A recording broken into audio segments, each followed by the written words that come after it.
Bueno, creo que ya podemos empezar, ¿no? Ya vendrán más compañeros.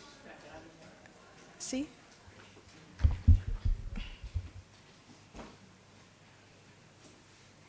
Si quieres decirle de ponerse aquí, ¿no?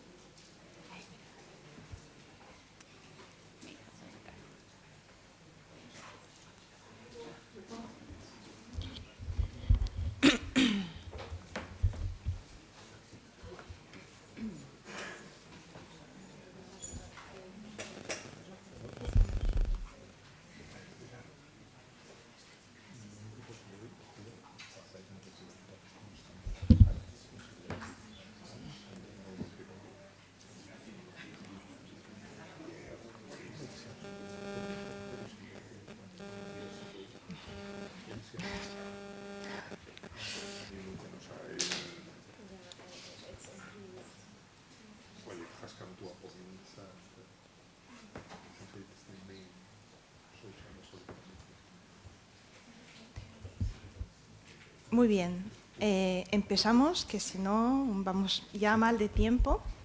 Daros de nuevo la bienvenida a las segundas jornadas de la Red Universitaria por Palestina y en concreto a la segunda mesa de utopías descolonizadoras.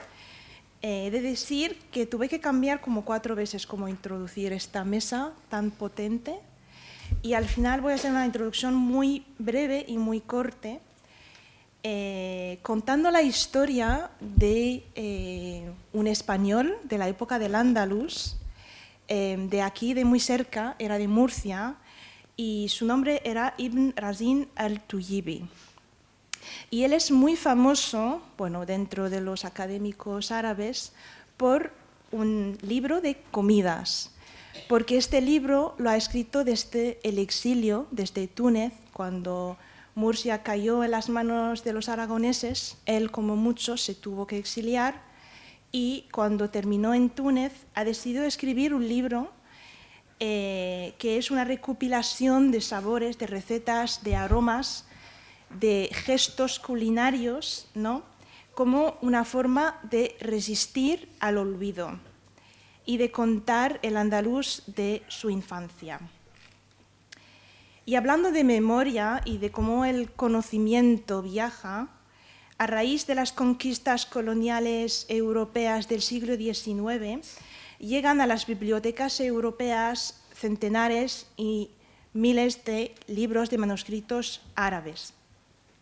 Estos manuscritos los árabes no tienen acceso porque están aquí en Europa, los mismos que cuentan su historia y también su gastronomía. Y aparte del libro de Ibn Razin, hay otro, un manuscrito, cuyo título es Al-Wasla ila al-Habib fi wasfi tayyibati wa tayyib, la conexión con el amado a través de la descripción de lo bueno y lo agradable, y es también libro de comida.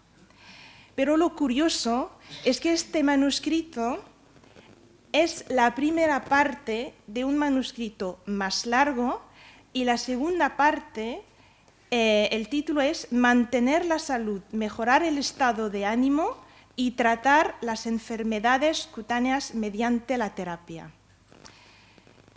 La segunda parte está clasificada, por supuesto, entre los libros de medicina y de farmacia medieval, porque los bibliógrafos del siglo XIX no dudaron ni un segundo en coger un manuscrito y dividirlo en dos para ajustarlo a su forma de clasificar las disciplinas científicas, en lugar de intentar comprender el mensaje del libro. Un mismo libro, partido en dos, sobre dos estanterías distintas, dos disciplinas que en el pensamiento europeo moderno no se tocan, la cocina por un lado y la medicina por otro. Pero en el pensamiento de su autor, que es desconocido, es sencillamente una sola cosa y tenía su lógica. Descolonizar el conocimiento no es solo recuperar lo que fue silenciado, es también aprender a ver las costuras, los cortes que se hicieron en los textos, en los manuscritos, en los cuerpos y en los territorios. Entender que existen otras formas de clasificar los libros, de pensar el mundo o los mundos, de hacer la ciencia y de crear arte. Que un libro sobre cocina puede también ser un libro sobre salud, amor, resistencia y patria. Y con eso os dejo con la artista palestina Shaima Hamad.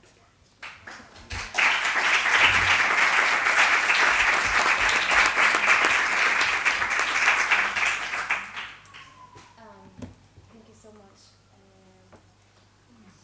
Okay. Oops. Who's the... Safa.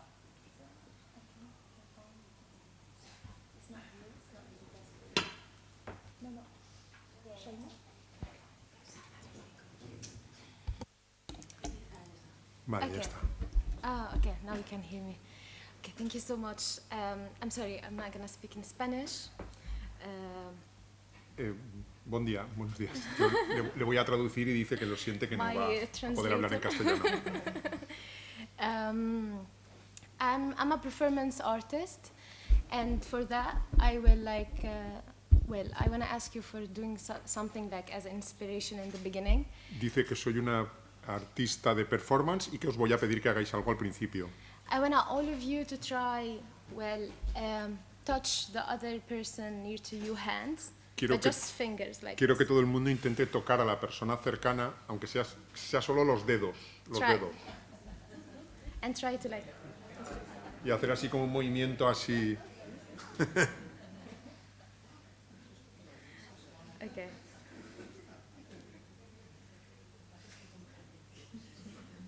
Thank you so much. This is how bees communicate with each other. Dice que así es como las abejas se comunican las unas con las otras. They dance, they do this like, with, like by like movement their body.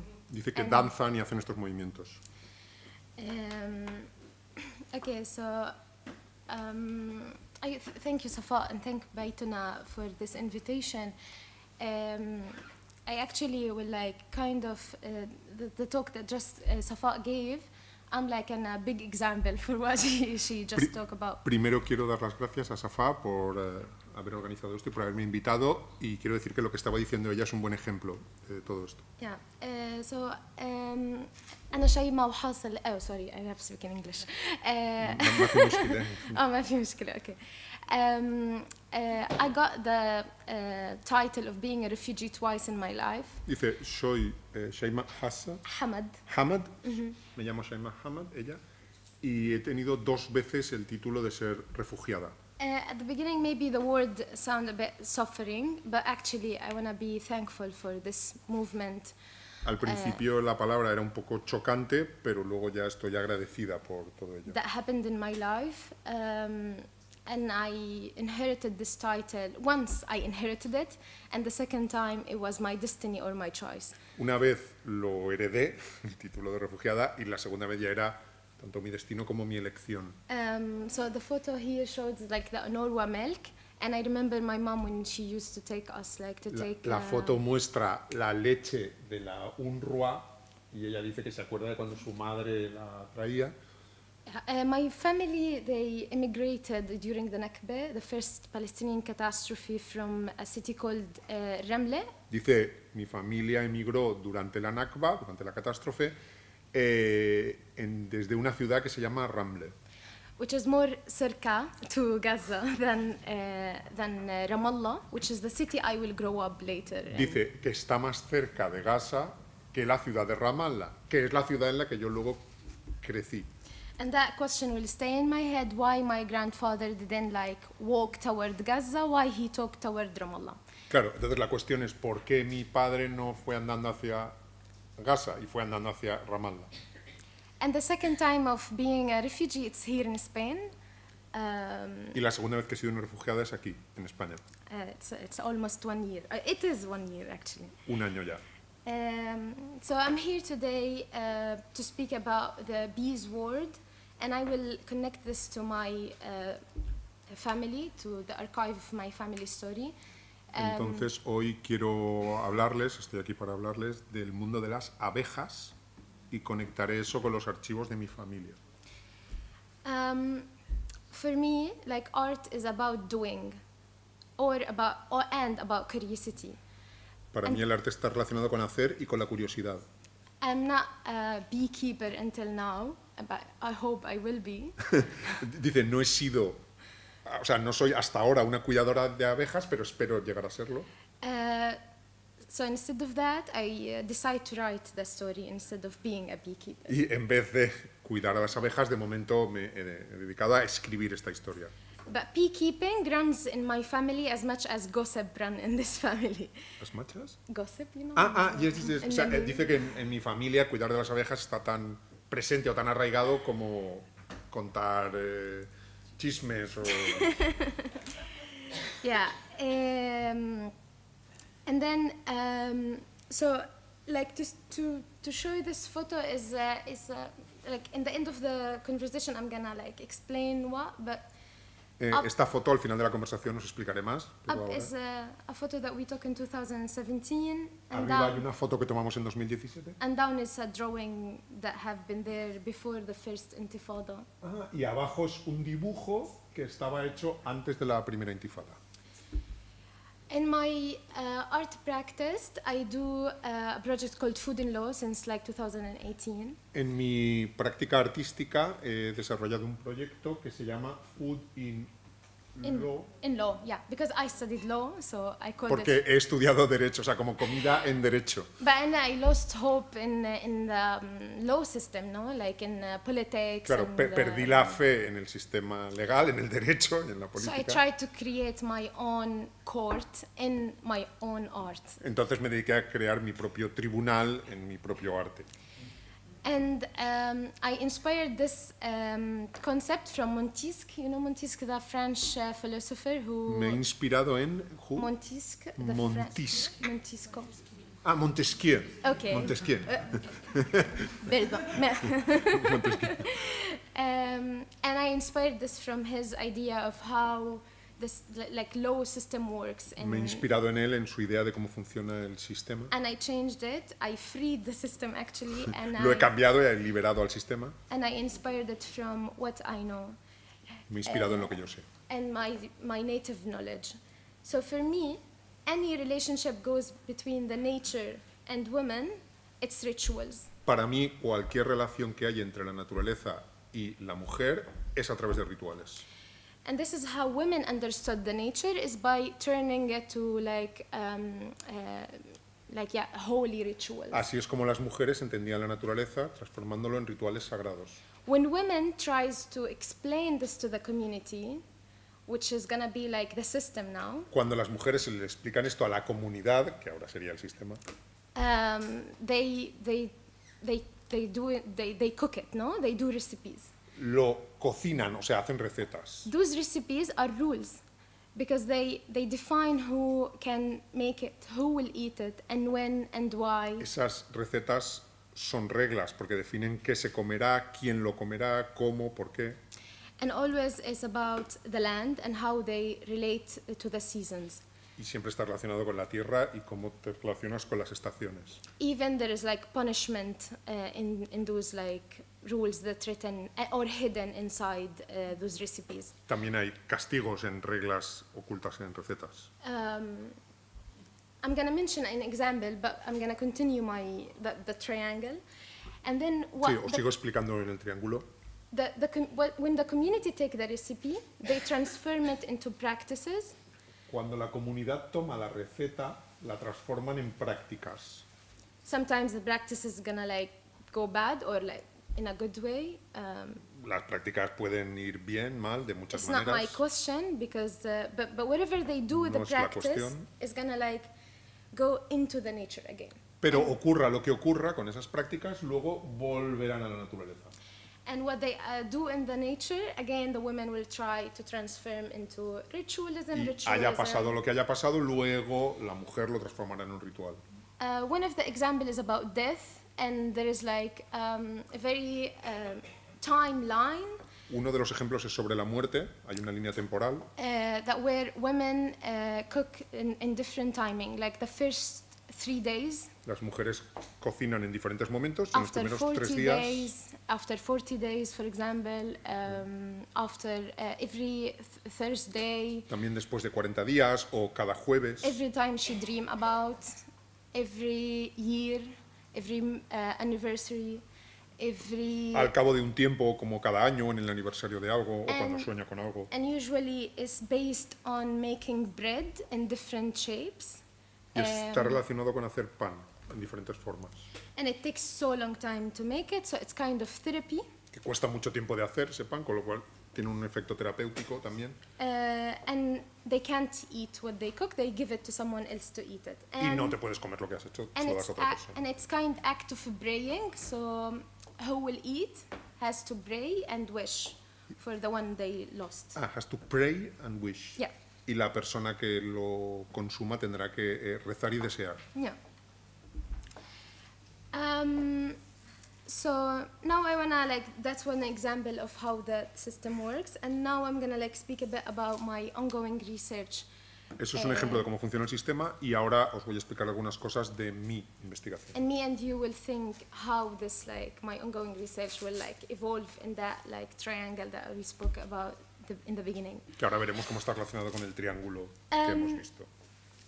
Today I'm going to speak about two families, as I meant, the family called Baldenskper, Henry Baldenskper. Voy a hablar de dos familias. Una de ellas es la familia Henry, his name is Baldenskper. Baldensperger. He's a German. He's Es un nombre Swiss. alemán, pero que son suizos. Una familia They came from Basel, no? It's German, French. de Basilea. Una familia de As Basilea. a Christian, to bring Christianity to Palestine, which is so funny. Vinieron desde Basilea en Suiza a Palestina, era una familia cristiana que querían llevar el cristianismo a Palestina. And as light to the darkness, and this is exactly what they describe in their memory, because he Sí, will have a book in the called memories. Immovable East. الشرق الغير متحرك. Mutaharrik. Entonces tenían la idea de cómo llevar la luz a la oscuridad y eso es lo que escribirá en sus memorias esta persona que escribió un libro que se llama Asharq al-Ghair Mutaharrik. Immovable. Immovable. Sí, Immovable como East. el este inamovible. ¿Cómo se llama? Funny enough, the title of his book is gonna turn to become a technology that he will discover. De una manera curiosa, el título de su libro pasa a ser el nombre de una tecnología que descubre. The technology is called moving beehives. So in La Palestine, tecnología está relacionada, esta tecnología, con el movimiento de las abejas.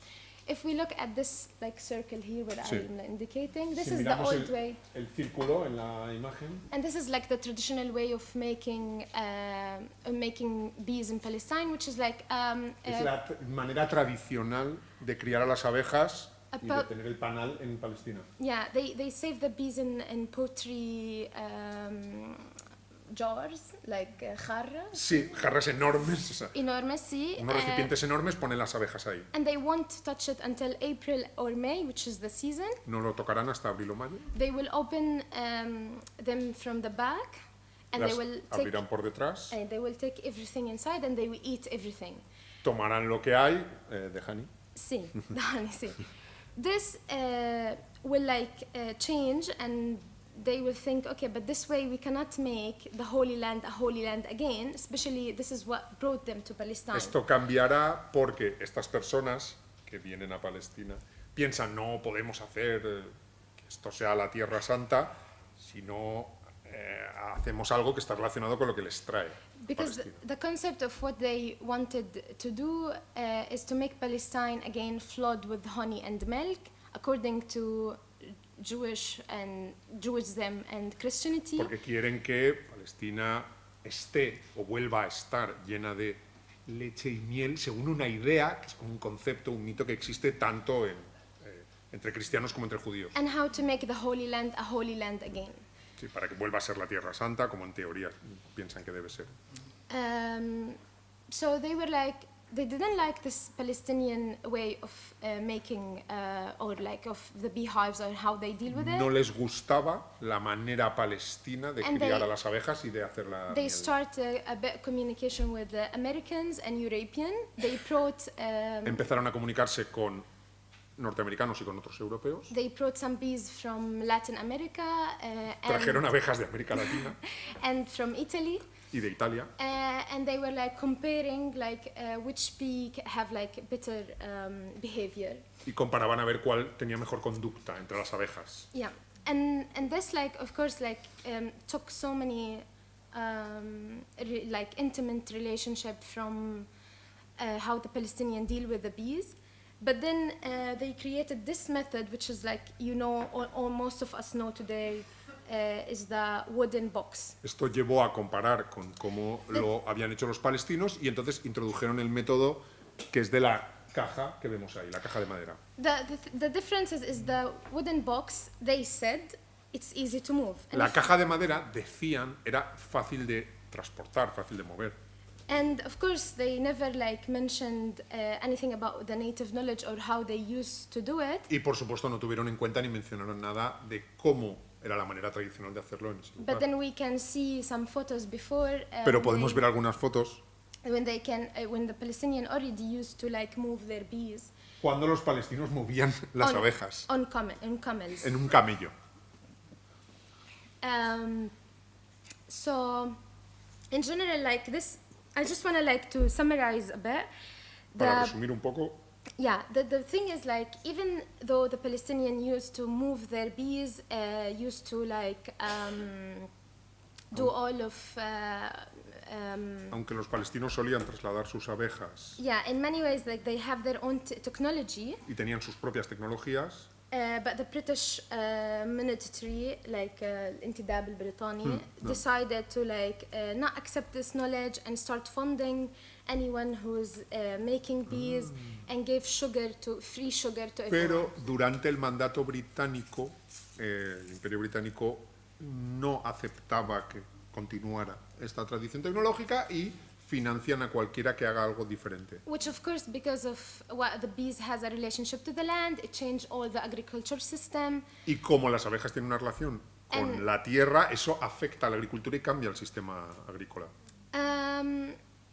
But like, again, I want to go back to this drawing and Quiero tell volver you- al dibujo. and tell you something that this is my grandfather, imagined by my father, Este drawing. dice, este es mi abuelo imaginado por mi padre.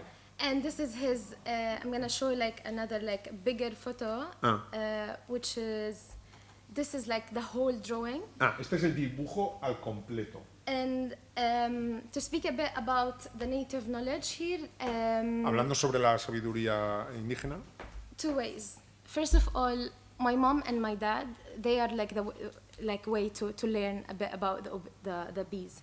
So my dad dice, tanto mi madre como mi padre son una manera de aprender sobre las abejas. and his relationship, it was about more creating intimacy with the body of the bees, and my dad sometimes become like one of them. He is a Ok. bee. Dice que o sea, desde el punto de vista de mi padre, que se trata de crear una relación como más de intimidad con las abejas y que él hasta cierto punto se convertía como en una abeja, como una de ellas. Sometimes I think they are my hermanos, like the bees become a big part of the family. Que son como mis hermanos. hermanas.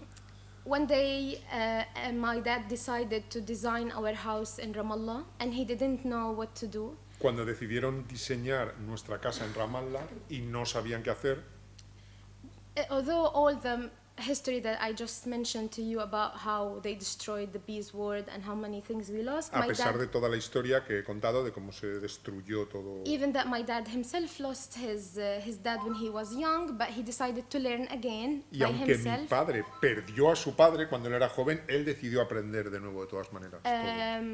And then he created and he like transformed to us this relationship with the bees as it's a part of our Y identity. nos ha transferido esta relación con las abejas que forma parte de nuestra identidad. And he did this like huge mural in our house, Y hizo este Where- mural grande en nuestra casa, where he imagined that this is my grandfather, or in all the image, Este It's es like mi him with his abuelo. bees, it's him with Aquí his está él camels, con sus abejas, con el camello. it's him with his my grandmother.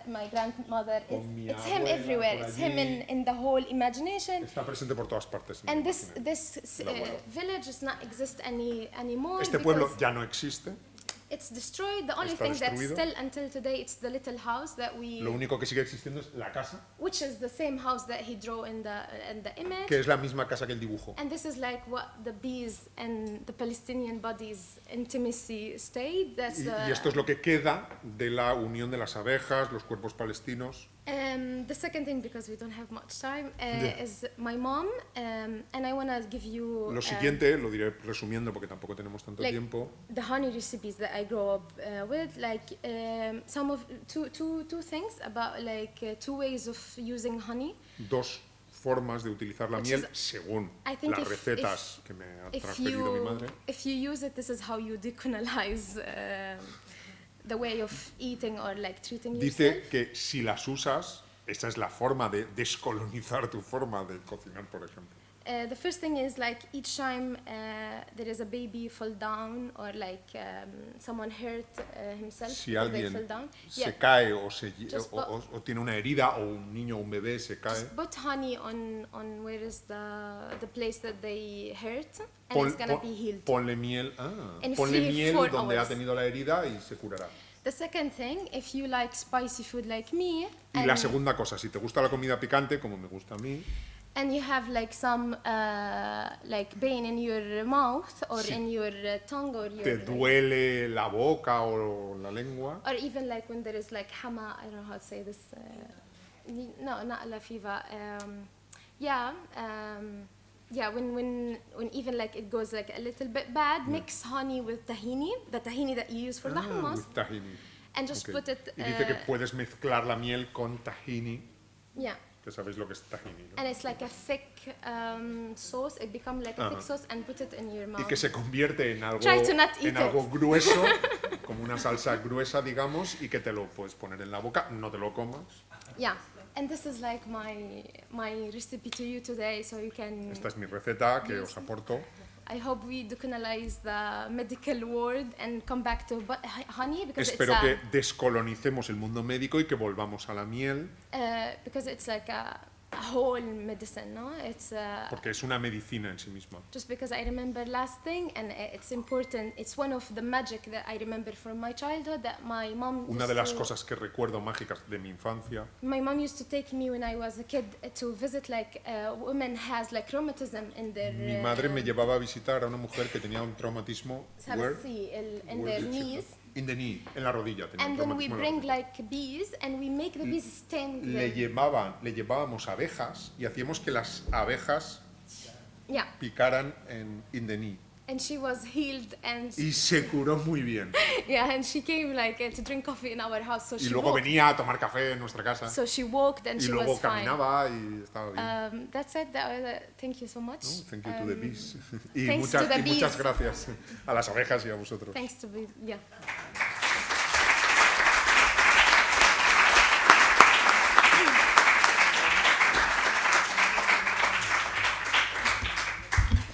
Muchas gracias, Shaima.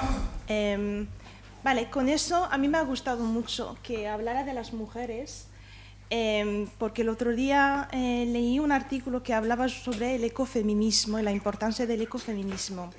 Y cómo en el mundo capitalista patriarcal hay una lógica de dominar, extraer, explotar.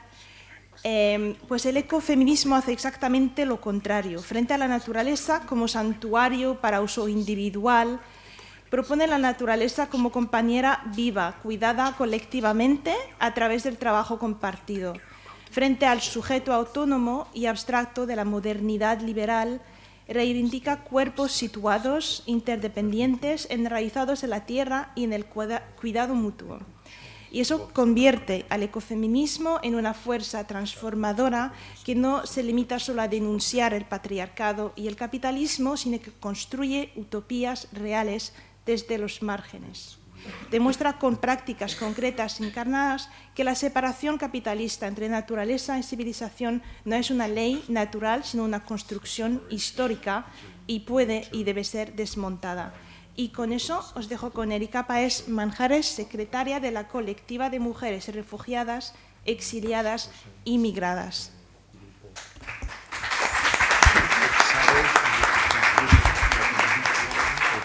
¿Me escuchan? Sí. Bien. Bueno, son muchos temas los que quisiera traer. Voy a empezar primero por presentarme, agregar un poco. Soy colombiana. Llevo en el exilio muchos años, llevo 2 exilios. Y además de mi sombrero como activista de derechos humanos, igualmente trabajo con el cuerpo, en deconstrucción de... en deconstrucción de diferentes formas de trabajo con el cuerpo, la espiritualidad, sanación ancestral, etc. Yo creo que esto del exilio hace que tus búsquedas de identidad vayan en diferentes direcciones. En mi caso, yo salgo de Colombia, yo militaba con la Unión Patriótica, un partido político donde se ha aceptado que hubo un genocidio, en más de 6.000 militantes fueron asesinados en 20 años. Y quisiera empezar con alguna relación con el Estado palestino. Este exterminio que se hizo a este partido político del cual yo hacía parte, justo venía con un asesor de los grupos armados de Israel, un señor llamado Klein.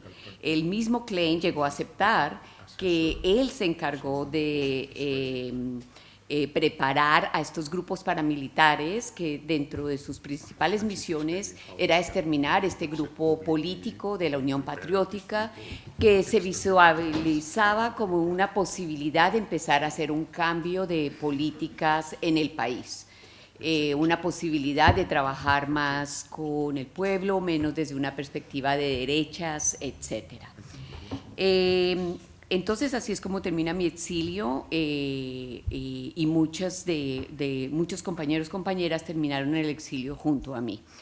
Después, en el 91, se intentó hacer una reforma a la Constitución, y fue una reforma que por primera vez visualizó a los pueblos indígenas e igual a los afrodescendientes, como una manera de dar un espacio, de reivindicar. Digamos que esta Constitución fue un poco de papel, pero por lo menos estaba plasmada y tenía una buena intención. Aún así, se continuó con muchos grupos de derecha, y finalmente en el 2022 a 2026 tuvimos el primer gobierno socialista de izquierda en 200 años después de que logramos la independencia. Ahora, ¿qué marcó estos últimos años? Hubo un proceso de paz en el 2016. Este gobierno llega en el 2022 como parte de lo que era este proceso de 2016, y de ahí salió la Comisión de la Verdad. Es una de las comisiones de la verdad más avanzadas que hay a nivel global. Tiene en cuenta perspectiva de género, LGBTQ+, y lo más importante, relevante, es que no se quedó simplemente con el tema del conflicto armado que lleva más de 80 años, sino que fue mucho más atrás, a encontrar las raíces del colonialismo, las raíces que vinieron antes de la independencia, porque todo el tema del conflicto en Colombia, la creación de los grupos paramilitares, etcétera, etcétera, sus raíces están en el colonialismo. Entonces, esa ha sido la gran virtud, y se creó además todo un proceso de leyes que se llama justicia transicional, y que pues ha dado muchos aportes. En este proceso también cabe el tema del exilio, y ese es otro de los temas que quiero tocar. Es que por primera vez ahí se visualizó que había una Colombia fuera de la Colombia, como pasa con muchos de los que terminamos en el exilio. Y el exilio no simplemente es donde termina la violencia. Hay cambios de violencia. Apenas se da el exilio, empiezan otros tipos de violencias, con estas otras que seguimos cargando y que muchas veces no terminan de sanarse. Lo bueno de esta Comisión de la Verdad es que llegó al exilio, y en el caso, por ejemplo, de Colombia y de las mujeres, se logró que muchas de las entrevistas no fueran hechas por alguien que venía de afuera, sino que las mismas mujeres, por lo menos en el caso de España, de las mujeres exiliadas en España, las colombianas, lograron cambiar muchas de las preguntas para lograr que no se fuera a revictimizar y que no hubieran preguntas que realmente no tenían un tono más de género y un tono más del lugar donde ellas venían. Y además de esto, surge esta organización que ya venía trabajando, que es la colectiva donde yo estoy, pero se creó el teatro como arte sanador, donde podían dar a conocer cuáles eran sus vivencias, y de ahí no solamente se trató el exilio, sino que se empezó a hablar de un término que se llama el incilio. Es un término que se usó tanto en Chile como en Argentina, pero como que no siguió con mucha voz. Y el incilio es aquellas personas que se quedan en el lugar. Ellas también quedan afectadas y también nos afectan cuando estamos acá.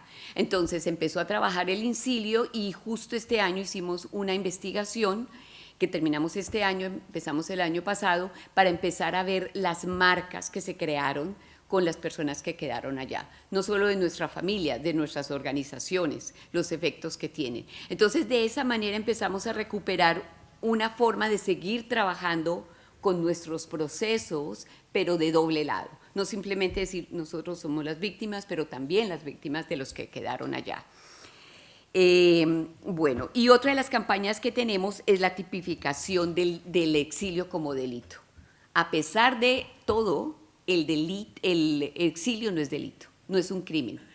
Tú puedes llegar a un país y hay el reconocimiento del estatus de refugiado, pero la responsabilidad cae en el país receptor, no en el expulsor o en los agentes expulsores. Entonces, nuestra campaña va a quienes sean los agentes expulsores, Estado o no Estado, sean otros los estados, en donde se criminalice, y una vez se criminalice, lleguemos al delito de lesa humanidad que sea reconocido por la Corte Penal Internacional. Y en las especificidades que tienen que ver con el género, también que se hable más de la diferenciación, porque muchas veces a todas y a todos y a todes nos meten en el mismo costal, persecución. Pero cada persecución es diferente. No visualizamos la persecución por género, por identidad de género, etcétera, etcétera, o porque vienes de un grupo racial, o porque vienes de una discapacidad, etcétera. Todo esto hay que diferenciarlo. Y nuestra campaña va a que se cree un delito que desde el inicio sea diferenciado. No como siempre que nos dicen que aquí a las mujeres nos toca esperar, que primero logramos alcanzar esto y ya después a ustedes las recogemos y las incluimos. No, la nueva tendencia tiene que ser diferencial desde el inicio. Bueno, ahora, quisiera saltarme ahora con el tema de los cuidados, la memoria y la sanación. Dentro del tema del cuidado, memoria y sanación, igualmente nosotros como colectiva participamos en otros espacios, tanto a nivel colectivo como a nivel individual.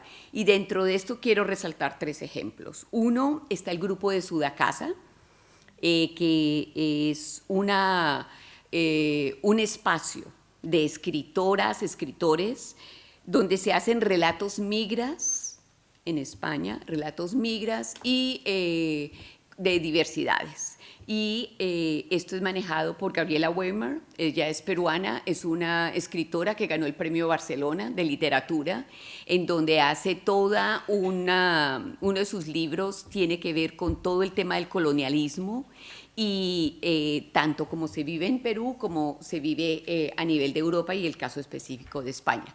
Y en este Sudacasa lo que ocurre es que anualmente 8 potenciales escritoras, en mi caso estoy escribiendo mi autobiografía, nos reunimos una vez al mes, y escritoras latinoamericanas que han pasado por el exilio vienen y hacemos talleres y aprendemos de todas.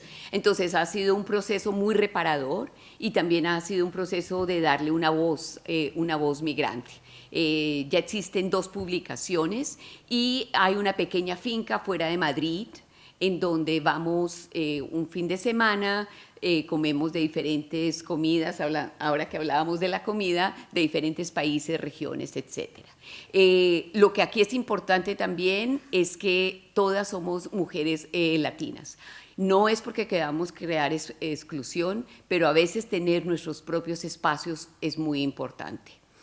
Y está el otro elemento, lo que hablaba antes de la sanación ancestral, que igualmente me uno a la charla anterior, de cómo hemos ido recuperando nuestras tradiciones. Nuevamente, volviendo a la Comisión de la Verdad, algo que hizo la Comisión de la Verdad en Colombia fue recuperar muchas de las tradiciones que venían tanto de afrodescendientes como indígenas, etcétera, que está muy permeado en nuestros países. Y lo que se logró hacer acá es que se evitó que desde la ciudad, desde la capital, desde Bogotá, se fuera al lugar, se mostrara, se extrajera y se viniera y se trajera a la ciudad. Fue más de que desde el mismo lugar se alimentaran los grupos culturales, las danzas, las músicas, y desde ahí se fuera a escucharles y desde ahí tuvieran una voz. Es tan así que, por ejemplo, en estos días viene una mujer que hace mucho teatro, que lo ha hecho en Cali, en Bogotá, se llama Patricia Ariza, y viene a presentarse en Valencia. Y está una cantante que es rap, que se llama La Muchacha, que es muy conocida y también se va a presentar en Valencia. Entonces, eso también ha surgido de estos cambios que se han dado. Y si hablamos de utopías, son posibles. O sea que la construcción, podríamos decir, viene desde esta Constitución soñadora del 91, pero tuvimos que recorrer todo este tiempo, tuvo que haber hasta un proceso de guerra, de las guerrillas más antiguas que hay globalmente, de estos grupos paramilitares, etcétera, etcétera, hasta llegar a nuestros días. ¿Cómo estamos ahora? Estamos un poco en medio de un peligro, de un paradigma. O sea, por el hecho que tengamos un gobierno que haya avanzado, que estemos trabajando por la paz, que viene desde el 2016, lo global también tiene un efecto. Y a nivel de Latinoamérica, tenemos México, tenemos Brasil y tenemos Colombia, que seguimos resistiendo, pero además, importantísimo, toda la oposición de los otros países igualmente es fuerte y hay que seguir con ello. Y solo para decirlo rápidamente, quien es la potencial vicepresidenta de la izquierda es una mujer indígena, Nasa. En el momento en que se dijo su nombre, que era la fórmula política de ser vicepresidenta, inclusive sectores de la misma izquierda indicaron de que pronto no era la mejor candidata porque no tenía ni siquiera, había terminado la secundaria. Es una mujer que ha manejado todos los grupos indígenas, es una senadora, es una mujer que tiene un reconocimiento internacional. Esto quiere decir que nuestras utopías las tenemos que revisar, que todavía seguimos valorizando otro tipo de educación, otro tipo de valor. Y esta misma mujer, su bisabuelo, su tatarabuelo, fue esclavizado por quien va a ser la candidata de la derecha. Una mujer sionista, una mujer que además dijo que se había que crear una segregación, un apartheid, de poner a los indígenas en este lugar y a los mestizos en este otro. Entonces, eso es lo que tenemos en este momento. Hay que seguir trabajando por la paz, hay que seguir construyendo y confiamos que como sociedad estamos cambiando, que el proceso de la verdad ha servido no solamente para Colombia, pero ha servido para países como España, donde el pacto del silencio no ha ayudado. Y donde nosotros vemos que el modelo que tenemos de Comisión de la Verdad de Colombia, como otras comisiones de la verdad, son pasos que pueden ayudar a España. Gracias.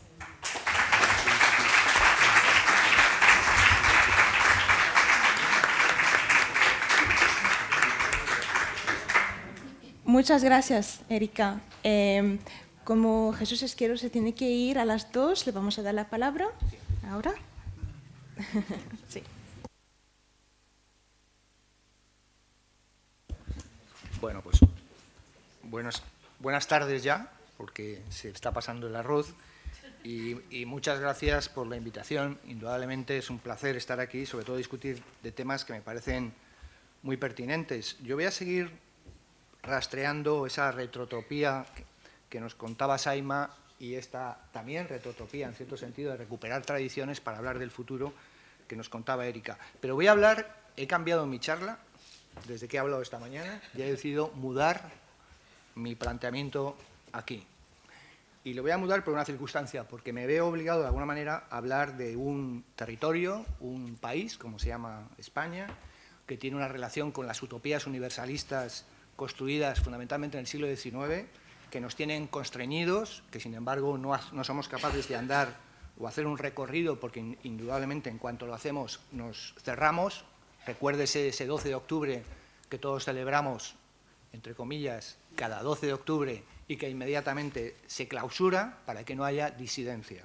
Y esto me recuerda a algo muy paradigmático, es decir, tenemos una utopía que nos constituye, que es la utopía de la modernidad, una utopía que es universalista, abstracta, que nos habla de un progreso lineal, que nos habla de subdesarrollo, los demás, por supuesto, y nos habla de un dialogismo desigual, es decir, aquí hay algunos que hablan y otros que tienen que escuchar, o si no, ni siquiera deben escuchar, deben simplemente seguir nuestras pautas. Entonces, a mí lo que me sugiere esta utopía tan brutal que construye la realidad de Palestina, pero construye la realidad de Latinoamérica también y construye nuestra realidad. Yo me estoy colocando ahora mismo en el punto de cómo habla España siendo un país metropolitano, que no tiene comisiones de verdad ni para hablar de un pasado reciente, como se decía esta mañana, pero sobre todo no tiene comisiones de verdad, ni siquiera una cultura política para dejar de estar arrumbado por esa utopía tan moderna donde no existe el debate. Y cuando no existe el debate no hay palabras que utilizar. ¿Qué empleamos en España? Pues empleamos esta lógica de un imperio y un arrumbamiento de cualquier lógica que hable de colonialismo. Esta lógica, además, yo diría que atraviesa incluso el mundo circense. Me estaba acordando esta mañana cuando hablabas, Iván, de los zoológicos circenses humanos que se desarrollaron ni más ni menos durante 100 años en el siglo XIX y en el XX. El último zoológico humano se terminó en Bélgica ni más ni menos que en 1957 y se estaban exhibiendo seres humanos supuestamente inferiores, disminuidos y que por supuesto tenían que exhibir una suerte de violencia que etnológicamente no la tenían, pero había que mostrarla. Había que mostrar que el otro era, además de un sujeto inferior, un sujeto violento frente a la modernidad que se regía por una utopía del diálogo. Sabemos que todo es una gran falacia, sabemos que donde hay territorios donde esa utopía de la modernidad está tan anclada, es muy difícil construir utopías alternativas. Colombia las está haciendo, yo conozco bien Colombia, México las está haciendo. Nosotros, yo a veces lo que me pregunto, ¿dónde están nuestras utopías alternativas? Y cuando hablo de utopías alternativas no estoy diciendo que sean utopías que tengan que competir por la hegemonía de la utopía, eso es una auténtica falacia. Se trata de hacer una deconstrucción de aquello que la utopía de la modernidad ha anclado en España como un sujeto que valora fundamentalmente lo que siempre ha valorado. Somos un imperio virtuoso y somos un imperio que no ha construido nunca un corte. Solo tenemos una cicatriz que nos habla de que el corte no se dio, no indagamos qué es lo que hay dentro. Entonces a mí me supone, cuando estaba planteándome, tomando este café esta mañana, digo, tengo que decir esto porque si no, lo que voy a hacer es una conferencia absolutamente teórica que no me lleva y no me conduce a nada, ¿no? Entonces, lo que yo estoy viviendo en estos tiempos de enajenación a la española, que reprueba cualquier acto que tenga que ver con un reconocimiento de lo hecho, y esto, vuelvo a insistir, y si he insistido antes y no me acuerdo, pues no me acuerdo, no tiene que ver con pedir perdones. No es el modelo mexicano de que España deba pedir perdón. Lo que tiene que hacer España es asumir responsabilidades. Y esa asunción de responsabilidades se trata de cambiar el trato que tenemos con los vulnerables. Por lo tanto, a mí esto del colonialismo español, que es que ni nos va ni nos viene porque es muy antiguo, me parece que es en un país que está regularizando a 500.000 personas, hoy día, 500.000 personas de las cuales el 75% son de migración latinoamericana vulnerable, algo tendríamos que decir con respecto a lo hecho. O sea, a mí me parece demasiado fuerte que sigamos viendo estas ciudades, como decía esta mañana, que son auténticos museos coloniales, colonialistas. Es pasearse por la Plaza de Colón en Madrid, es pasearse por plazas de Sevilla, y donde te encuentras un montón de relictos, restos que nos hablan de ese imperio virtuoso y católico que nos dio el esplendor. Por supuesto, no juzgamos. Esto es lo que se nos dice siempre a los historiadores, no juzguéis. Y uno dice, bueno, si no juzgamos lo malo, ¿por qué estamos juzgando siempre lo bueno? Qué bien lo hicimos, qué riqueza tuvimos, qué esplendor nos dimos. Entonces, hay una serie de trampas en las que estamos atrapados sin poder verbalizarlo, porque tenemos lenguaje a nuestra disposición. Tenemos lenguaje poscolonial, tenemos lenguaje decolonial, y sin embargo, ¿cómo se apela a ese lenguaje? Un lenguaje que viene de fuera, extranjerismos, cuidado con el lenguaje impuesto desde el exterior, no lo utilicemos. ¿Con esto qué nos pasa? Pues tenemos un no debate construido, muy asentado en las estructuras culturales españolas que nos impiden hablar. Y no es una cuestión política, es que es una cuestión identitaria. Es la identidad española cómo está construida desde 1934 y adelante, con un famoso libro que algunos de los aquí presentes habréis leído, La defensa de la hispanidad. La defensa de la hispanidad construye cultura política española y construye identidad. Por eso, en cuanto hablamos de la cuestión americana o criolla, salen las uñas, porque estamos tocando una fibra sensible que tiene que ver en cómo somos y cómo dejamos de ser, qué no queremos ser, qué no queremos ver. Entonces, yo lo que sugeriría con esta imposibilidad, por ahora para mí es una imposibilidad, no sé cómo sacarla de ahí, yo estoy escribiendo un libro a ver si puedo sacar algo de un diálogo con los demás, me da la impresión que es intentar decolonizar no solamente esas utopías modernas como la que España ha afincado y ha asentado, sino también cuando se nos dice que la utopía es que lo deseable es posible, ¿no? Y la distopía es lo indeseable es posible. Eso es el pensamiento utópico más clásico, porque si no estaríamos hablando de figuraciones, ¿no? Si todo es posible, pero no, perdón, si todo es deseable, pero no es posible, es una figuración literaria. Tiene que ser figurado, pero tiene que ser pensado como plausible y, por lo tanto, posible. Yo lo que reivindico aquí, como no sé si es una conclusión, no, todavía no es una conclusión, todavía tengo tiempo, es la idea de decolonizar también lo deseable y lo posible, porque se puede decolonizar lo deseable y lo posible, porque si no nos quedamos en el pensamiento de lo deseable y lo posible estructurado en la modernidad.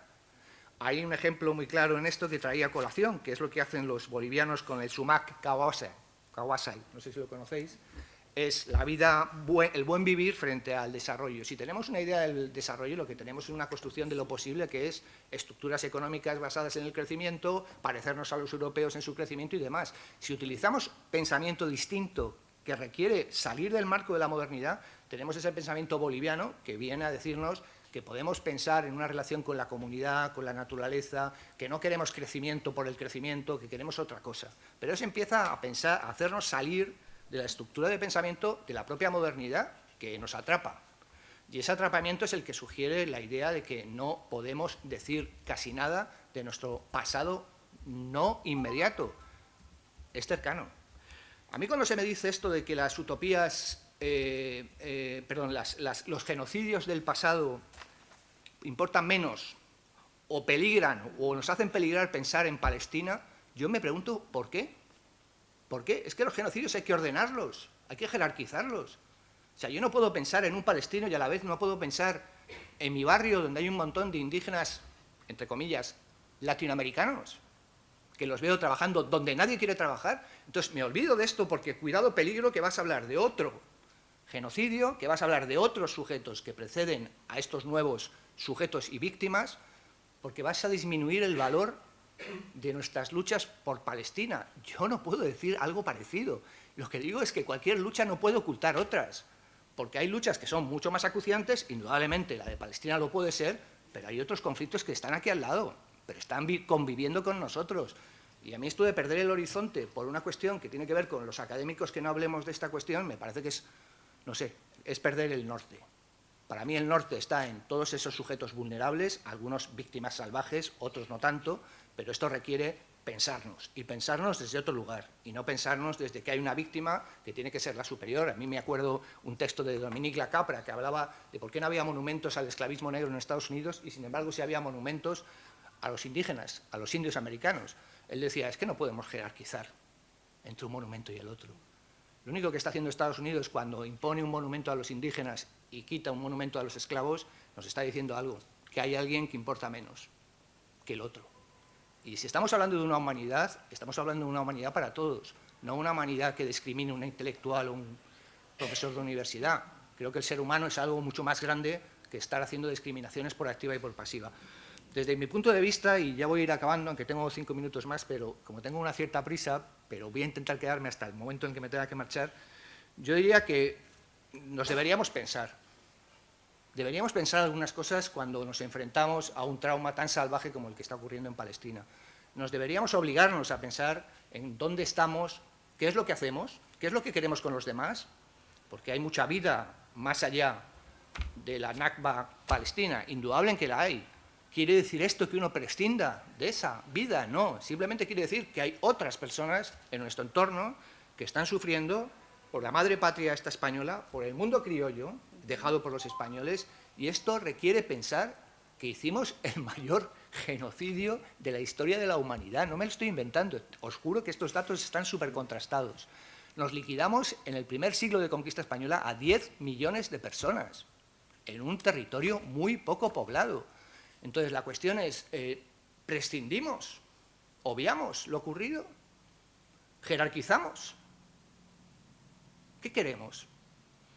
La vulnerabilidad no es una cosa ni de palestinos, ni es una cosa de latinoamericanos. Es una cuestión de todos. Europa sigue siendo un continente que es una isla, que se mira a sí mismo, su ombligo, lo demás le importa poco.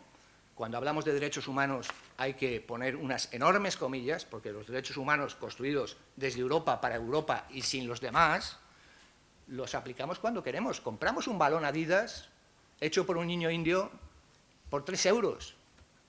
¿Miramos qué hay detrás? No miramos nada, simplemente lo compramos. Entonces, hay un cinismo recurrente en la actividad y en la actitud de Europa, y más concretamente en España. Indudablemente hay resistencias al no debate colonial en Inglaterra, en Portugal. Hay resistencias, pero hay debate. Pero hay debate. Yo lo que me pregunto, ¿dónde está el debate a nivel social, más allá de 4 investigadores en el Departamento sobre Historia de América cuando quieren hablar? Yo tengo compañeros en la Autónoma de Madrid que cuando les pides que hablan sobre el colonialismo latinoamericano, español en Latinoamérica, me dicen que mejor que no, que prefieren no hablar de esto, porque es meterte en un problema. Entonces uno dice, bueno, ¿para qué te paga un sueldo público el Estado? Si no es para problematizar y friccionar los enunciados que tenemos y que nos dan vida. Entonces yo en ese sentido siento haber sido vehemente, siento haber cambiado un tanto lo que iba a plantear, porque creo que tiene que ver con lo que estamos hablando esta mañana, pero me he sentido obligado. Creo que lo tenía que decir y me estaba... Ahí había un Jesús izquierdo diciendo, di algo, di algo, di algo, y al final he dicho, pues venga, vamos a plantearlo. Entonces, aquí me callo y bueno, pues espero vuestra condescendencia.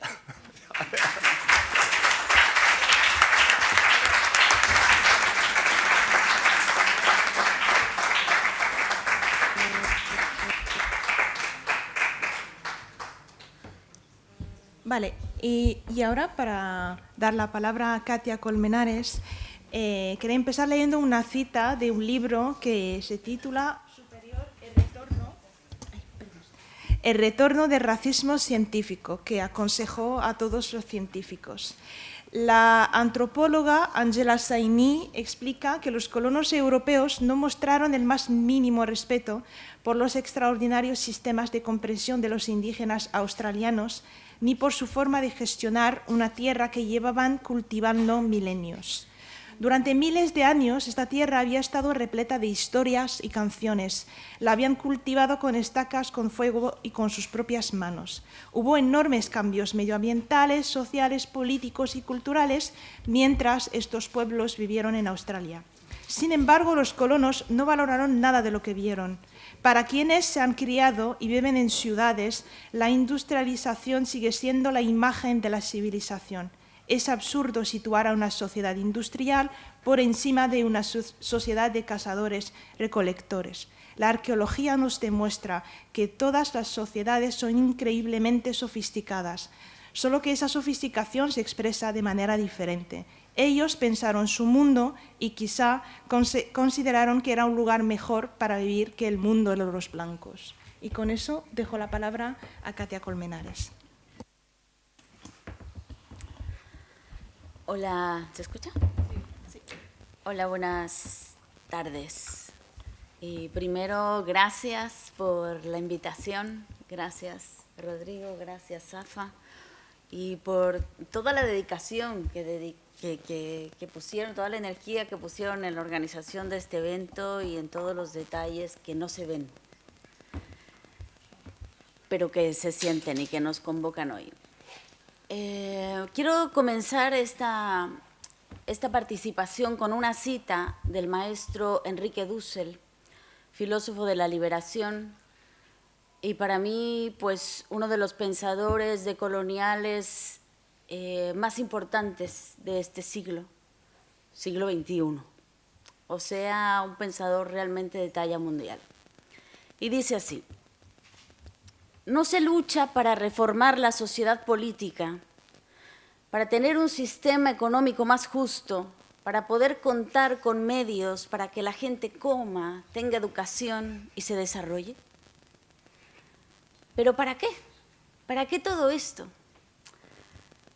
Al fin, para estar juntos y para vivir la felicidad de estar juntos, bien comidos, bien desarrollados, felices. El estar juntos es el bien supremo de todo lo que se está buscando. ¿Cómo se llama eso? La fiesta. La fiesta es el fin de la historia, pero la fiesta de la alegría en la justicia, como el pleno cumplimiento de todas las necesidades humanas, todas. Hasta ahí Dussel. Hay una idea de fondo que yo quiero traerles aquí el día de hoy y que fue dicha de muchas maneras por este maravilloso maestro Enrique Dussel, y es que la vida quiere vivir. Algo tan básico, tan primario y que sin embargo se nos olvida. La vida quiere vivir y esa sentencia está detrás de toda la historia de la humanidad, de todos los sistemas políticos, de todos los sistemas económicos, de todos los sistemas educativos, de la familia, de la comunidad. La vida quiere vivir. Y eso está detrás de todas las utopías de la humanidad. Pero la vida, para que sea vida, es comunitaria. No hay un solo organismo sobre la Tierra que se autorreproduzca a sí mismo de manera insulada. Todos necesitamos de todos. La vida es comunidad. Y eso que es una verdad tan primaria, tan básica, se nos olvida todo el tiempo. En 1492 comenzó un sistema político, el sistema moderno, un sistema civilizatorio, y cuando decimos civilizatorio, decimos que tiene una proyección en todo el orden de la vida. Ha producido una ciencia, ha producido una epistemología, ha producido una educación, una economía, una política. Es un sistema completo, pero es un sistema que no reproduce la vida. Es un sistema que reproduce la muerte. Ahí estamos hoy. 1492 comienza el proyecto civilizatorio de la modernidad y comienza precisamente con un genocidio. El fin del mundo andaluz y el fin de Abya Yala, nuestro continente. Y ahí comienza un nuevo camino para la historia de la humanidad, porque comienza un proceso de globalización de la modernidad. Hoy ningún rincón escapa, o que si acaso alguna tribu que ha querido huir de esta civilización y que ha decidido perderse en el Amazonas. Pero todos los rincones de la Tierra han sido tocados por esta civilización moderna occidental. Y ahí la tenemos reproduciéndose en todas nuestras universidades, en todas nuestras currículas, Es decir, en todos nuestros sistemas educativos, legales, internacionales, la clave de todo es esta modernidad occidental. El gran problema es que la modernidad ha logrado producir objetividad, subjetividad, intersubjetividad, realidad y utopía. Claro, una utopía que es, por supuesto, distopía, porque está destruyendo la humanidad. Pero se nos ha metido tan adentro que nos ha colonizado por dentro. Reproducimos la modernidad casi que cuando nos levantamos en la mañana hasta que nos vamos a acostar por la tarde. El problema es cómo abrimos los ojos y cómo salimos nuevamente a reproducir otro tipo de vida, otro tipo de proyecto, cómo recuperamos la utopía de la humanidad que yace y que late en el fondo de nuestros pueblos. ¿Cómo? El modo de producción capitalista, que es el modo de producción que produjo también la modernidad como su manera de desarrollar un sistema económico, produce mercancías, produce objetos, pero produce también sujetos. Y es tan importante que produzca objetos como sujetos, porque si no hay mercancías sin consumidores. Para que se reproduzca todo el sistema es necesario que haya subjetividad moderna. ¿Cuál es el fondo del asunto? El fondo es, tenemos una subjetividad dominadora. Y el núcleo de todo esto, decía Franz Hinckelhammer, otro maestro muy querido, decía, las comunidades anteriores a la modernidad tenían la idea del yo soy si tú eres. Ese es el principio de la comunidad. Y más, yo diría, si tú eres, yo soy. El yo después. Porque primero hay que reproducir la comunidad y ahí me reproduzco yo también. Este es el sentido comunitario que no solamente está en las agrupaciones humanas, sino que es el sentido comunitario propio de la vida, porque no hay ningún solo organismo que se autorreproduzca. El árbol produce semillas y no todas esas semillas serán árboles. La mayor parte de esas semillas serán alimento, porque lo primero es reproducir el lugar en el que estoy, el medio en el que estoy, y de ahí, digamos, la reproducción mía me viene como añadidura. Entonces, la vida es comunitaria. El sentido último de la vida es comunitario. ¿En qué momento el ser humano se despegó de ese sentido que está en nuestra carne, que está en nuestra piel y que está en nuestro ombligo? En nuestro ombligo. Esa es la señal, y decía Dussel, quien no tiene ombligo, ¿no?, podrá decir que no es comunitario, pero ahí está la señal de que venimos de alguien, que venimos y que crecemos adentro de la piel de alguien. Y más, que si vamos y rastreamos hasta el último nivel de la comunidad, encontraremos que el ser humano es, como lo dice su nombre, humus, tierra.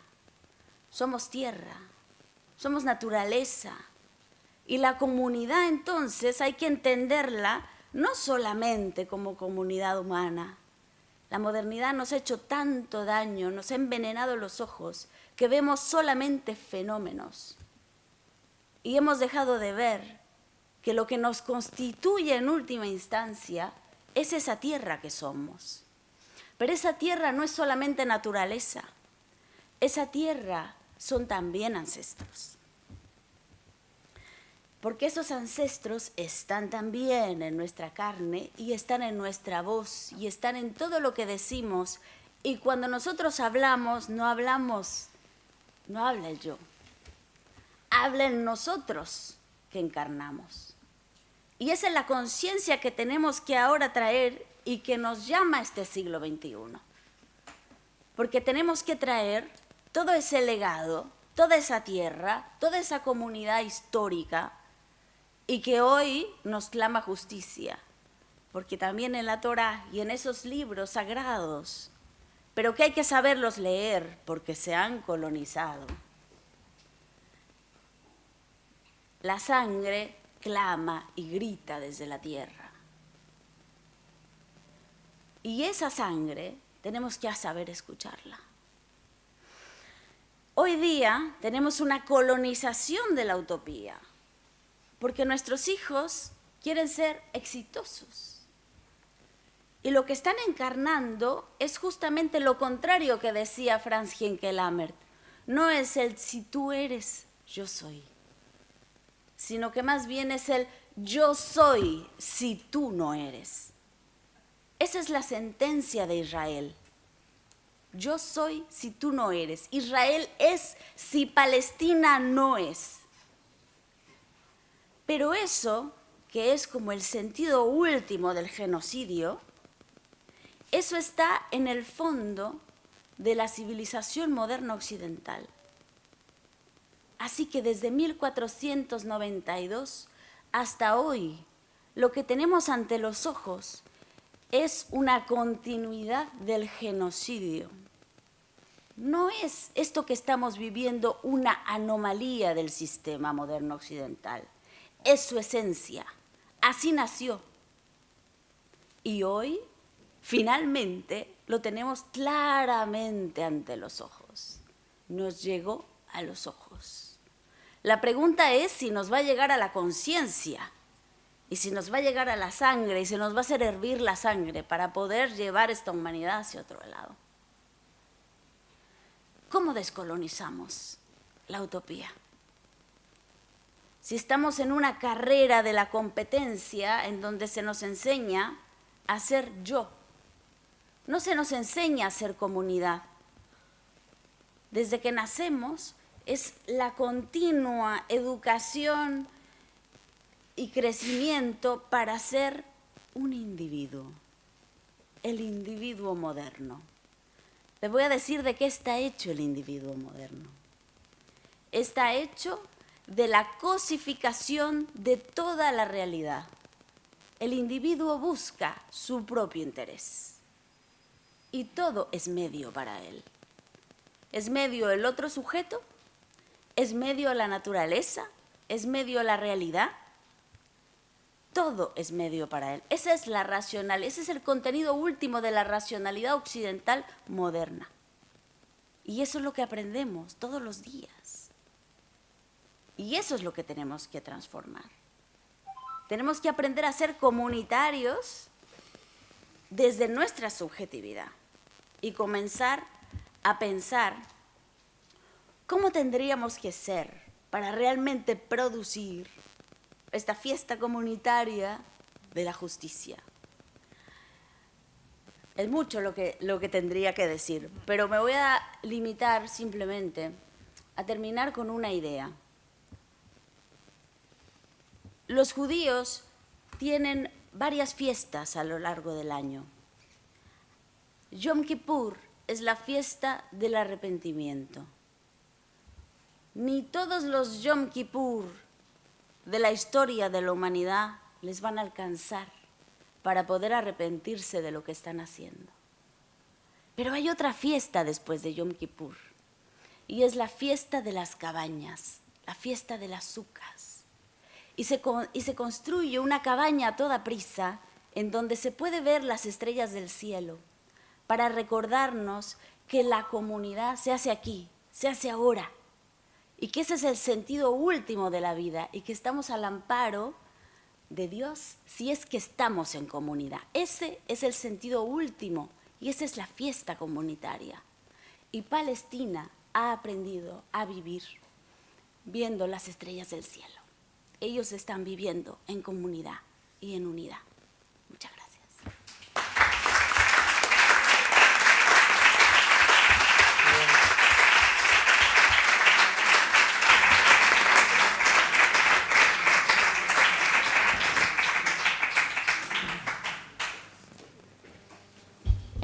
Muy bien, ahora abrimos las preguntas del público, si alguien quiere preguntar, comentar.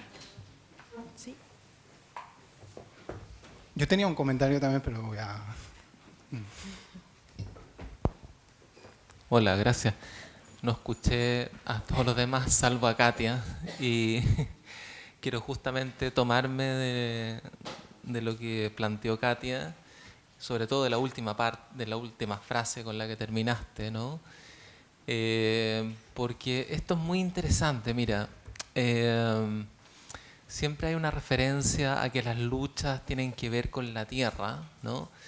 Pero siempre olvidamos, más o menos frecuentemente, que lo que se llama tierra, en rigor, es un pedazo de cielo. Y bueno, y que la alimentación fundamental viene del cielo, es decir, las plantas del sol y nosotros de las plantas y así sucesivamente.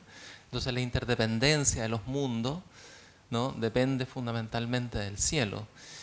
Y el problema que tenemos, me parece, a nivel imperial, es que el imperio se ha apropiado del cielo, nos bombardea del cielo. Y probablemente la exigencia política de primer orden sea precisamente volver a ver las estrellas del cielo sin un dron.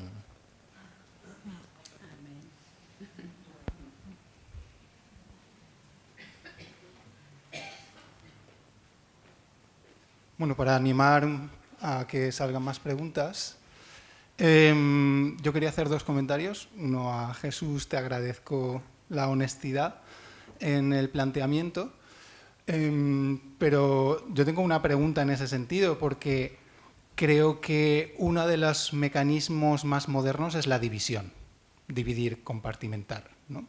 Lo vemos en la universidad, ¿no? Todo disciplinado, ¿no? También se puede hacer una división de los genocidios, ¿no? Se pueden dividir, compartimentar y aislar, y esa es un poco la dinámica esa de aplanarlo todo, ¿no?, por compartimentar y dividir, ¿no? Pero como nos ha dicho Katia, en realidad hay una continuidad de genocidio, ¿no? Entonces, creo que esa herramienta de dividir, ¿no?, por individualizar los genocidios, es una herramienta precisamente moderna, es una herramienta moderna.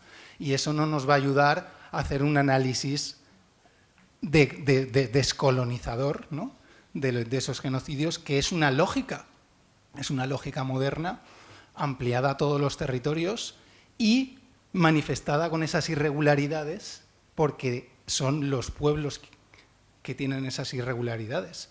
Pero ese mecanismo moderno de dividir, que además tiene una división temporal, ¿no?, en esa jerarquía de la que tú hablabas, hay una jerarquía temporal. 1492, pero 1492 fue la conquista de Granada también. ¿De acuerdo? Entonces, ¿por qué tenemos que poner una jerarquía temporal si sabemos que hay una continuidad, ¿no? Yo creo que a eso es a lo que nos referimos. No creo que nos referimos a que hay que menospreciar, sino de descolonizar esa mirada jerárquica, precisamente, para descompartimentar, ¿no?, y poder ver que realmente, desde luego, hay muchas expresiones, y todas son, por supuesto, que válidas, pero donde ahora se está viviendo una batalla contra esa lógica de una forma tan clara que va a repercutir a todo, es en Palestina, ¿no? Yo creo que ese es el planteamiento que compartimos, ¿no? Con la siguiente quería hablar también con Katia, porque la comunidad... Yo creo que una de las cosas que está muy clara es que uno de los pilares fundamentales de la modernidad, que es la subjetividad individual, es un ente que necesita toda la realidad externa para que realmente funcione, porque es un ente que realmente, a ver si nos vamos a cuestionar que lo que no existe realmente es el yo, ¿de acuerdo? Porque existe todo lo demás que necesitan nutrir ese yo, ¿no? Y tú hablas de la comunidad, ¿no? Pero a mí, en la comunidad, hay la frase está tan famosa, ¿no?, de Thatcher: no existe la sociedad, solo existe el individuo y la familia, ¿no? Porque necesita, el sistema moderno necesita la comunidad, porque sin comunidad no existe, porque la subjetividad individual no existe, es como lo has dicho tú, ¿no? pero en esa comunidad también hay comunidades modernas en ese sentido, ¿no? Entonces, ¿cómo articula ahí lo colectivo realmente? ¿O qué diferencia hay entre lo colectivo y lo comunitario, ¿no? Si hay alguna diferencia, ¿no? Si nos podrías hablar un poco sobre ese tema.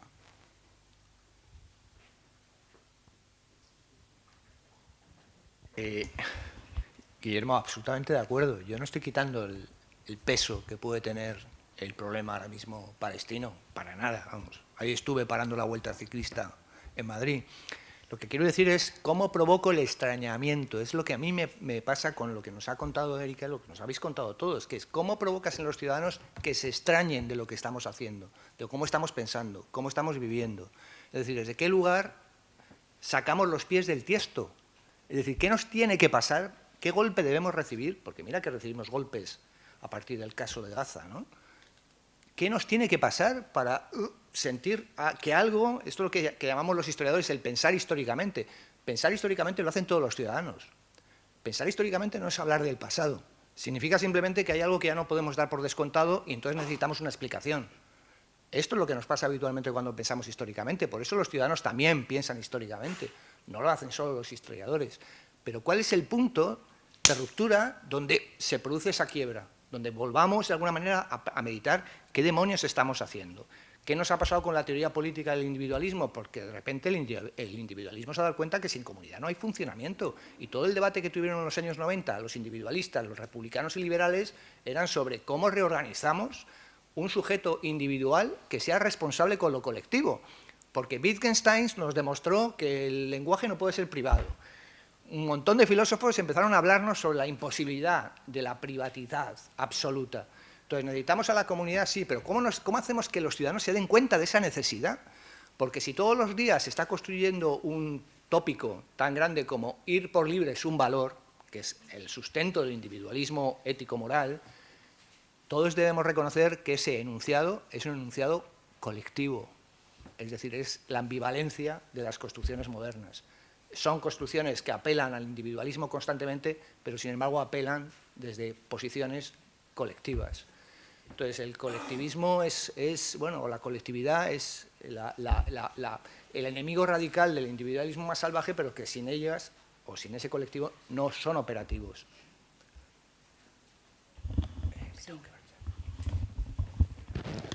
Bueno, me encantó la participación de Carmen, completamente de acuerdo, que tenemos que dar esa batalla utópica. Eso es fundamental, porque la utopía es, decía Hinkelhammer, condición humana. O sea, tú no te levantas en la mañana si es que no tienes una utopía adentro. Y cuando eso falla, entonces pierdes el sentido de la vida. La cuestión es que nos han colonizado la utopía. Y por eso es que no podemos ver más allá que la modernidad. Pensamos que este es como el único mundo posible y estamos atrapados e incapacitados de construir transformaciones de fondo porque la utopía está colonizada y queremos estar en la cúspide de la pirámide. La modernidad nos lleva a esa pirámide, a la pirámide del 1%. Es decir, lo que estamos viviendo hoy no es una anomalía. Lo que estamos viviendo hoy es el desenlace de esta civilización. No es que algo falló en el camino. Estamos viviendo la realidad de la civilización moderna. Esto es lo que produce la modernidad. Si queremos ir a otro lado, tenemos que ser otros. Tenemos que reproducir otro tipo de vida. Y entonces, respondiendo también la otra pregunta, bueno, y quisiera comentar también la cuestión de las víctimas, porque es verdad que a veces las víctimas lejanas son más cómodas, porque no tienen que ver conmigo. Entonces tenemos que ir como a ver cuál es la víctima siempre, en todo sistema. Eso tiene que ser metodológico. Decía Dussel, el método consiste en reconocer cuál es la patología, reconocer cuál es la víctima de un sistema, porque ahí es donde está la patología del sistema. O sea, ahí es como cuando algo nos duele, me duele el dedo, algo está mal. Si yo no atiendo eso, pues compromete todo el sistema. Al final me puedo morir. Entonces, las víctimas son el dolor de nuestro sistema. Si no atendemos esos dolores, pues estamos en un proceso de caducidad. Entonces, metodológicamente tenemos que atender esas víctimas. Ahora, esas víctimas, entonces, hay que hacerlo en todos los niveles. Y tenemos que ser capaces de hermanar también esas luchas, ¿no? Porque, como bien decía también Guillermo, la estrategia moderna es siempre atomizar las luchas. Y entonces está muy bien Irán, pero Cuba y Venezuela pues no están respondiendo del mismo modo. Y claro, porque la factibilidad no es la misma. Y porque no se tienen misiles tierra-aire como los tiene Irán. Entonces, ¿qué es lo que tenemos que hacer? Tenemos que organizar la resistencia y hermanar y ser capaces de estrechar la solidaridad entre todas esas luchas de todas esas víctimas.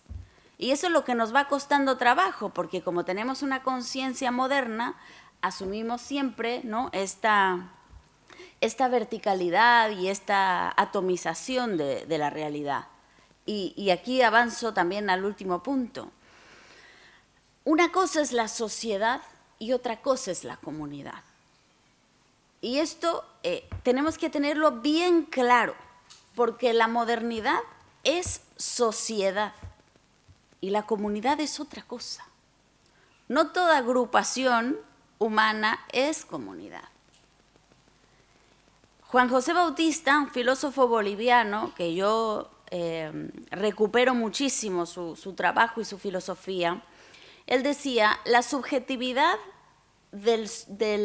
la subjetividad de la sociedad moderna es individualista, como yo les venía diciendo. O sea, cosifica todo lo que toca. Cosifica al otro ser humano, cosifica la naturaleza, cosifica todo. Y él es el único sujeto. Entonces, en una relación así, pues tú no vas a tener relaciones humanas, vas a tener relaciones cosificantes siempre. Y ahí es donde estamos. Todos casi cumplimos funciones del sistema y no nos vemos en el reconocimiento de nuestra humanidad, nos vemos como funciones del sistema. Y esto llega hasta el matrimonio, ¿eh? Uno se casa y cumple el contrato, y en el momento en que no me parezca bien, y se acabó el contrato. En el momento que no me funcione, se acabó el contrato. O sea, somos individuos modernos y la cosa es cómo podemos avanzar hacia otra subjetividad.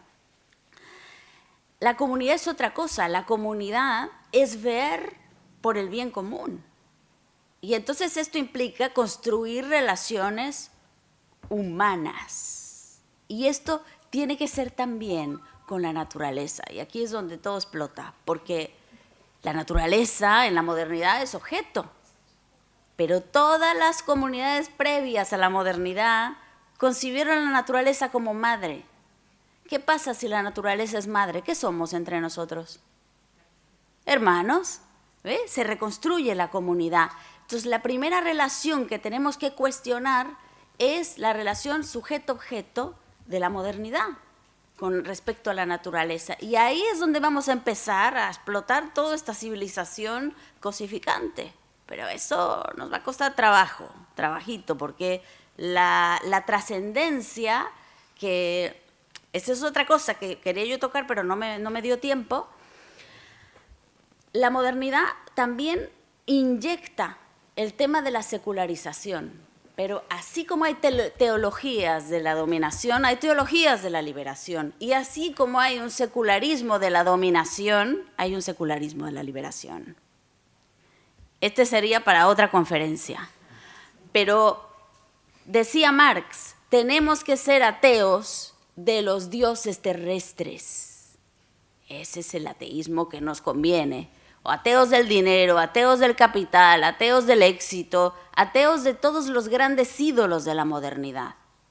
El otro no nos molesta. Si nos trae la liberación, si es un dios de la liberación que reivindica la corporalidad, la comunidad y la vida, no estorba.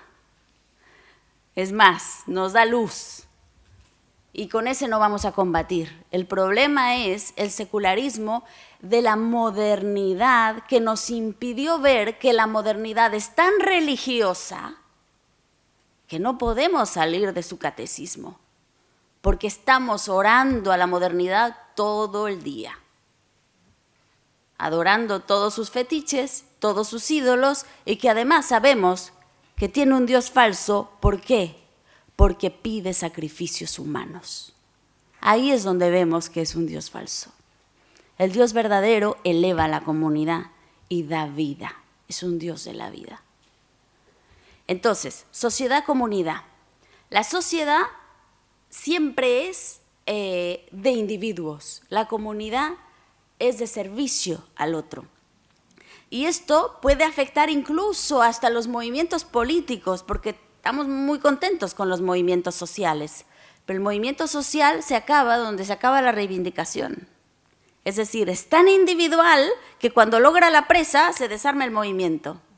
Necesitamos movimientos comunitarios de los pueblos originarios que no solamente luchan por la presa, sino que luchan por el agua y luchan por la vida. Esos son movimientos que no tienen fin, porque el fin es la transformación de la humanidad. Tenemos que hacer crecer nuestros movimientos sociales y realmente abrazar con ello las grandes causas de la humanidad. Ahí es donde terminaría la lucha, cuando comienza la fiesta comunitaria. Muchas gracias.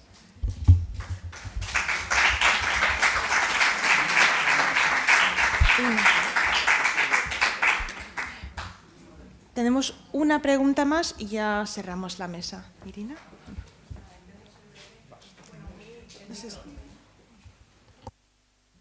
Bueno, que intento ser breve. Han sido muy inspiradoras las 4 charlas, sin excepción. Mi pregunta va para Katia. Ya que el tema el leitmotiv de las jornadas es la utopía, que ahora estaba yo pensando que ha sido muy acertado que los compas de Valencia hayan elegido este tema, pues mi pregunta es simple y es si tú vislumbras ese fin del modelo del sujeto moderno en algún punto en la historia, si lo ves que puede llegar, si quizás es la propia tierra colapsando y dejando de proporcionarnos recursos la que nos va a forzar a ello o algún otro momento. Gracias. Tenemos un pequeño comentario, lo juntamos y respondemos rápido. Es que no es una pregunta, es un comentario solo. Bueno, me sumo a la compañera cuando ha dicho que habéis sido absolutamente inspiradoras, de verdad que derroche de conocimiento, de conciencia y de inspiración y de luz, las 4. Aunque no está el compañero ahora. Nada, yo solo quería decir, a colación de lo que ha dicho Erika, bueno, pues que estos días, justo por suerte y por desgracia, porque no podemos dividirnos en dos lugares, están siendo las jornadas internacionales de las mujeres por la paz, claro, y en Colombia. Y entonces, como has mencionado a Patricia Ariza, y yo, por ejemplo, que estamos nosotros bastante metidas en los movimientos, nos enteramos ayer, simplemente pues anunciar eso, que están teniendo lugar estas jornadas esta tarde, creo que en Rector Peset, y que mañana va a haber en la Plaza de la Virgen a las 12 una performance, se ve que muy grande, como una representación artística de un poco de todo lo que estáis comentando, por lo menos hasta donde podemos hacer de forma colectiva a través del arte ahora mismo, todo concentrado allí a las 12. Con danza, con body painting, con canto, dirigido por esta dramaturga colombiana. Eso era todo.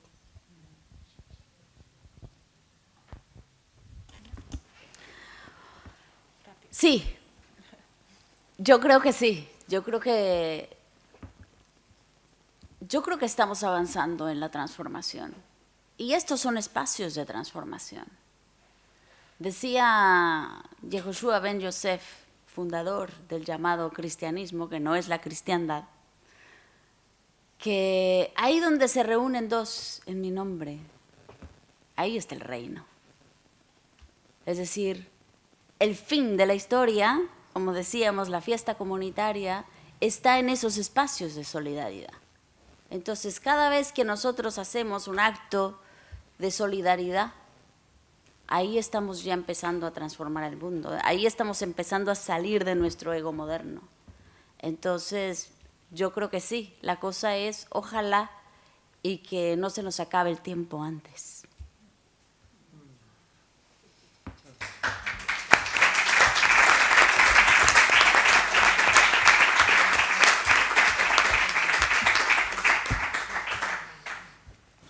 ya cerramos la mesa. Si queréis acercaros al mural que está afuera para verlo y a comer. Gracias. Okay.